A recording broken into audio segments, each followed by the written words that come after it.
Hello student, আমি তোমাদের Shantanu sir. আমি আজ এবিটিএ টেস্ট পেপার মাধ্যমিকে 2025 এবং 24 সালে যে বেরিয়েছে তার জিওগ্রাফির একটা এমসিকিউ পেজ সঠিকভাবে তোমাদের সামনে তুলে ধরেছি। Page number 393। প্রথম প্রশ্নটা কি রয়েছে না, প্রথম প্রশ্নটা রয়েছে ক্যানিয়ন আয়াকৃতি উপত্যকা সৃষ্টি হওয়ার কারণ কি না নদীর নিম্নক্ষয়। দ্বিতীয় প্রশ্ন হচ্ছে হিমবাহের ক্ষয়কার্যের পদ্ধতি নয় কোনটা না দ্রবণ। কারণ উৎপাটনের ইংলিশ টার্ম প্ল্যাকিং, এটা হিমবাহের ক্ষয়কার্য, অবঘর্ষণ ও ক্ষয়কার্য। 3 নম্বর প্রশ্ন দিচ্ছে সম্পৃক্ত বায়ুর আপেক্ষিক আর্দ্রতার পরিমাণ হচ্ছে 100%। সম্পৃক্ত বায়ুর আপেক্ষিক আর্দ্রতা। 4 প্রশ্ন দিচ্ছে উল্কাপিণ্ড পুড়ে ছাই হয়ে যায় কোথায় না উল্কাপিণ্ড পুড়ে ছাই হয়ে যায় মেসোস্ফিয়ার, বায়ুমণ্ডলের মেসোস্ফিয়ার স্তরে হচ্ছে উল্কাপিণ্ড পুড়ে ছাই হয়ে যায়। 5 হচ্ছে চাঁদ ও পৃথিবীর মধ্যে সর্বনিম্ন দূরত্বের অবস্থানকে কী বলা হয়? সর্বনিম্ন দূরত্বের অবস্থানকে বলা হয় থাকে পেরিজি। 12 প্রশ্ন হচ্ছে নিম্নের কোন স্রোতটি শীতল স্রোত? নিম্নের শীতল স্রোত হচ্ছে ল্যাব্রাডর স্রোত, যেটা হচ্ছে আটলান্টিক মহাসাগর, উত্তর আটলান্টিক মহাসাগর লক্ষ্য করা যায়। 7 নম্বর হচ্ছে যানবাহনে কার্বন কণা নির্গমন প্রতিরোধের জন্য ব্যবহার করা হয় কি না নির্গমন রোধ করার জন্য ব্যবহার করা হয় স্ক্রাবার, এই একটা পদ্ধতি বা যন্ত্র। 8 নম্বর হচ্ছে ভারতের রাজ্য পুনর্গঠনের মূল ভিত্তি কি? রাজ্য পুনর্গঠনের মূল ভিত্তি হচ্ছে ভাষা।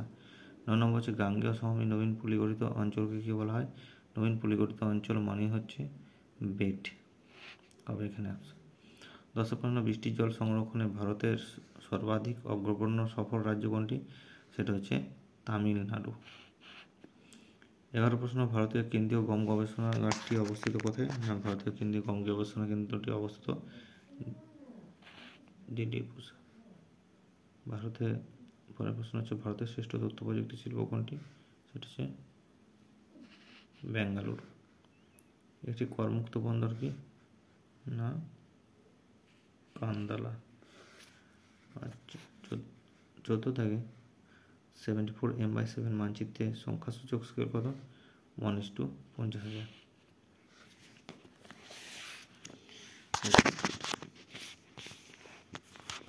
এখানে 2.5 দেখে বিভাগ খ শুদ্ধ অশুদ্ধ। প্রথম প্রশ্ন হচ্ছে অর্ধচন্দ্রাকারের তির্যক বালিয়াড়িগুলি শিব বালিয়াড়ি নাম।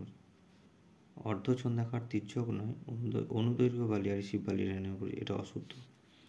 2 নম্বর ওজনের ঘনত্ব মাপার একক হচ্ছে ডবসন। ডবসন এককের সাহায্যে ওজনের ঘনত্ব পরিমাপ করা হয়।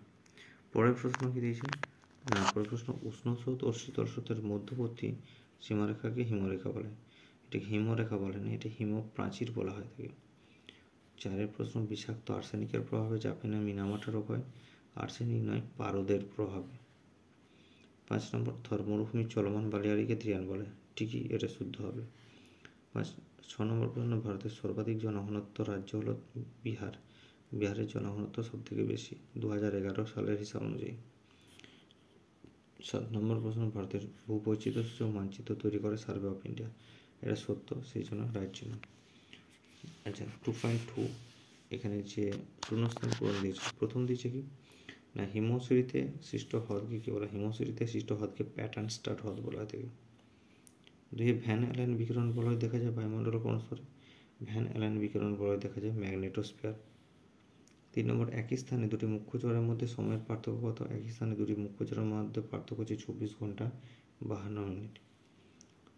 4 প্রশ্ন জৈব ভঙ্গুর বর্জ্য পদার্থগুলি জীবাণু দ্বারা বিয়োজিত হয়ে হিউমাসে পরিণত হওয়াকে বলে তোমার হিউমিফিকেশন বলা হয় থাকে। 5 প্রশ্ন লৌহ ইস্পাত শিল্পের একটি ড্যাশ কাঁচামাল ভিত্তিক শিল্প। লৌহ ইস্পাত শিল্পের কাঁচামাল হচ্ছে অবিশুদ্ধ কাঁচামাল ভিত্তিক শিল্প বা ওজন হ্রাসকারী। 6 প্রশ্ন দক্ষিণ পূর্ব রেলের সদর দপ্তর কোথায়? কলকাতায় অবস্থিত দক্ষিণ পূর্ব রেলের সদর দপ্তর। 7 প্রশ্ন মেরু বরাবর পরিক্রমণকারী কৃত্রিম উপগ্রহ কোনটা? মেরু বরাবর পরিক্রমণকারী কৃত্রিম উপগ্রহ হচ্ছে সূর্য সমলয় উপগ্রহ, যার মধ্যে IRS ভারতের, আর একটা হচ্ছে ফ্রান্সের স্পট। পরে হচ্ছে 2.3 একটি বা দুটি শব্দের উত্তর।